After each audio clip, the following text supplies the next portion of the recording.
Genesis chapter 16. Now Sarai, Abram's wife, had borne him no children, but she had an Egyptian slave named Hagar. So she said to Abram, "The Lord has kept me from having children. Go, sleep with my slave. Perhaps I can build a family through her." Abram agreed to what Sarai said. So after Abraham had been living in Canaan 10 years, Sarai his wife took her Egyptian slave Hagar and gave her to her husband to be his wife. He slept with Hagar, and she conceived. When she knew she was pregnant, she began to despise her mistress. Then Sarai said to Abram, "You are responsible for the wrong I'm suffering. I put my slave in your arms, and now that she knows she is pregnant, she despises me. May the Lord judge between you and me." "Your slave is in your hands," Abram said. "Do with her whatever you think best." Then Sarai ill-treated Hagar, so she fled from her. The angel of the Lord found Hagar near a spring in the desert. It was the spring that is beside the road to Shur. And he said, "Hagar, slave of Sarai, where have you come from and where are you going?" "I'm running away from my mistress Sarai," she answered. Then the angel of the Lord told her, "Go back to your mistress and submit to her." The angel added, "I will increase your descendants so much that they will be too numerous to count." The angel of the Lord also said to her, "You are now pregnant, and you will give birth to a son. You shall name him Ishmael, for the Lord has heard of your misery. He will be a wild donkey of a man. His hand will be against everyone, and everyone's hand against him, and he will live in hostility towards all his brothers." She gave this name to the Lord who spoke to her, "You are the God who sees me." For she said, "I have now seen the one who sees me." That is why the well was called Beer Lahai-roi. It is still there between Kadesh and Bered. So Hagar bore Abram a son, and Abram gave the name Ishmael to the son she had borne. Abram was 86 years old when Hagar bore him Ishmael.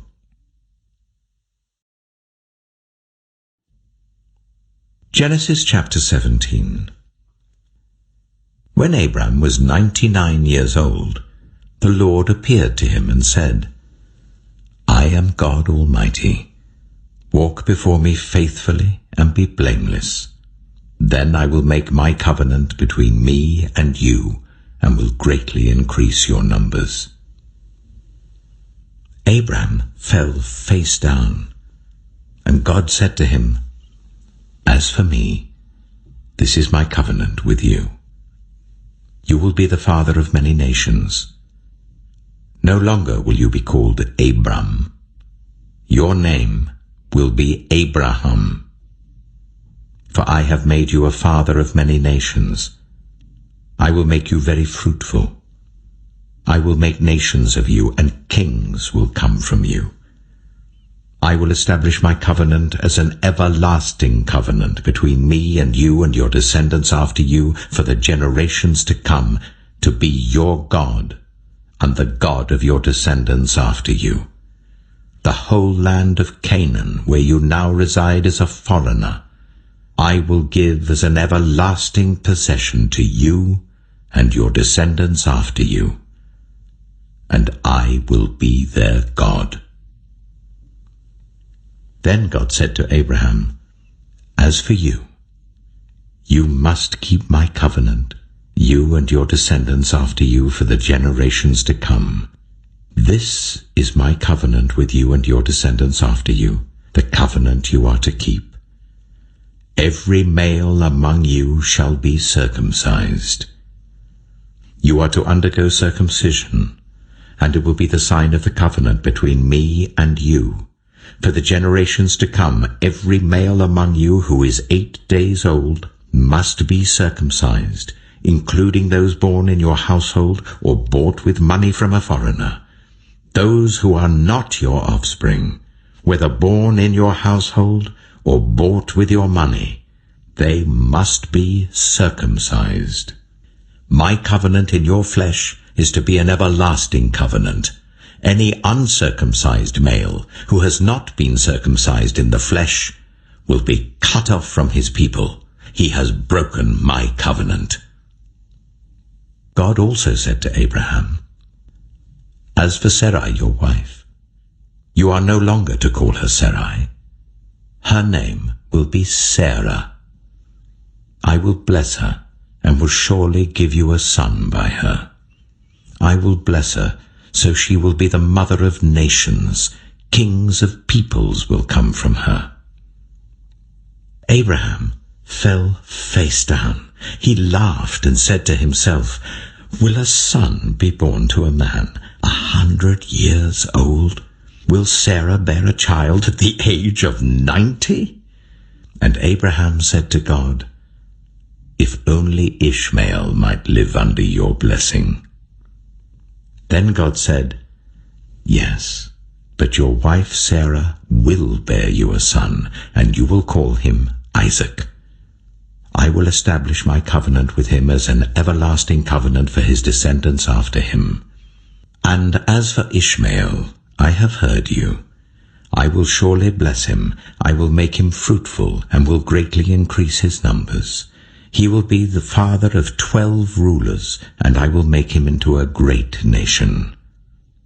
But my covenant I will establish with Isaac, whom Sarah will bear to you by this time next year.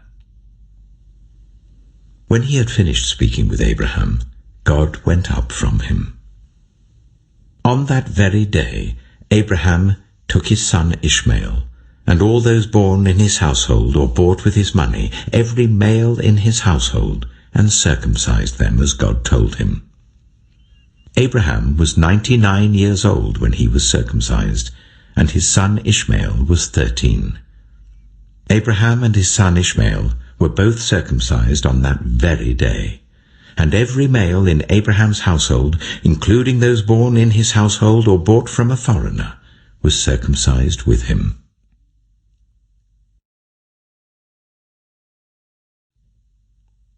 Genesis chapter 18.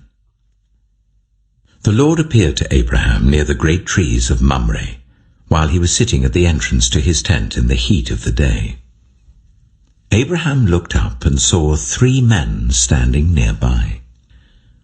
When he saw them, he hurried from the entrance of his tent to meet them and bowed low to the ground.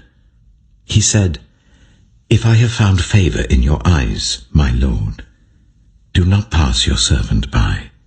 Let a little water be brought, and then you may all wash your feet and rest under this tree. Let me get you something to eat, so you can be refreshed, and then go on your way, now that you have come to your servant." "Very well," they answered. "Do as you say."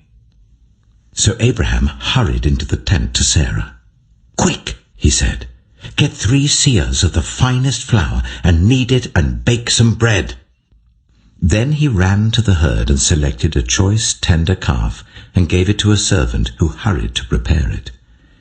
He then brought some curds and milk and the calf that had been prepared and set these before them.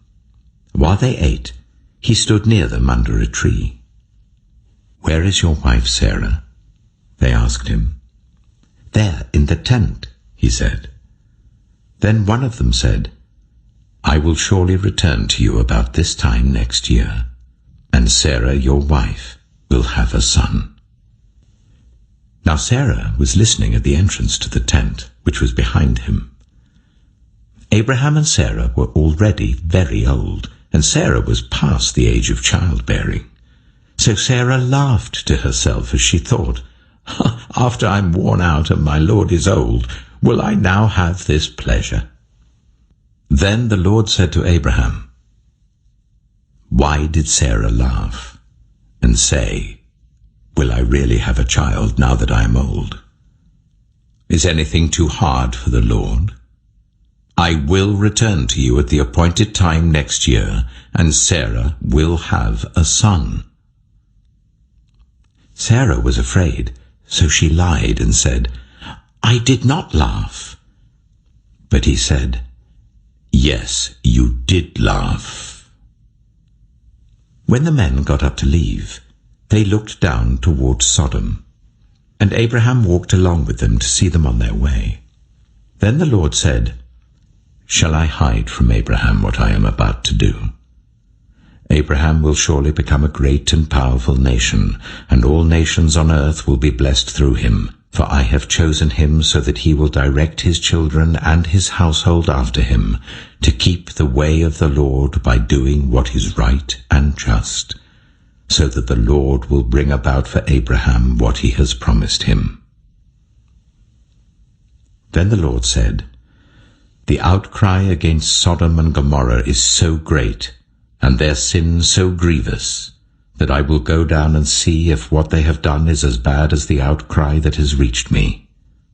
If not, I will know." The men turned away and went toward Sodom, but Abraham remained standing before the Lord. Then Abraham approached him and said, "Will you sweep away the righteous with the wicked? What if there are 50 righteous people in the city?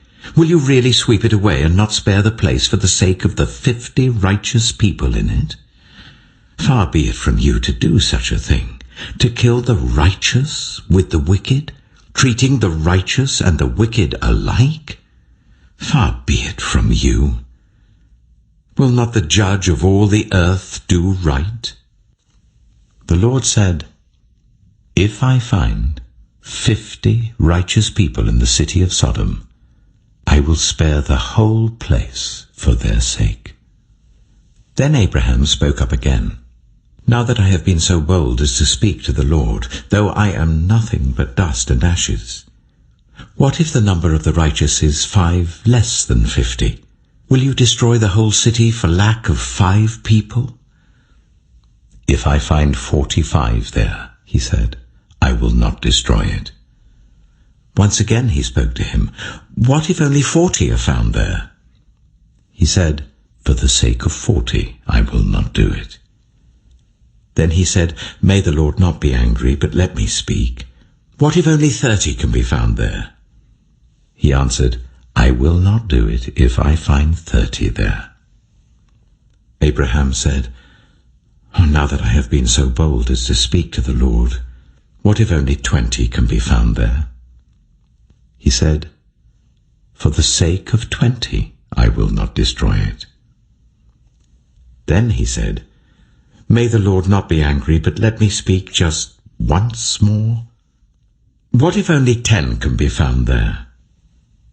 He answered, "For the sake of 10, I will not destroy it." When the Lord had finished speaking with Abraham, he left, and Abraham returned home.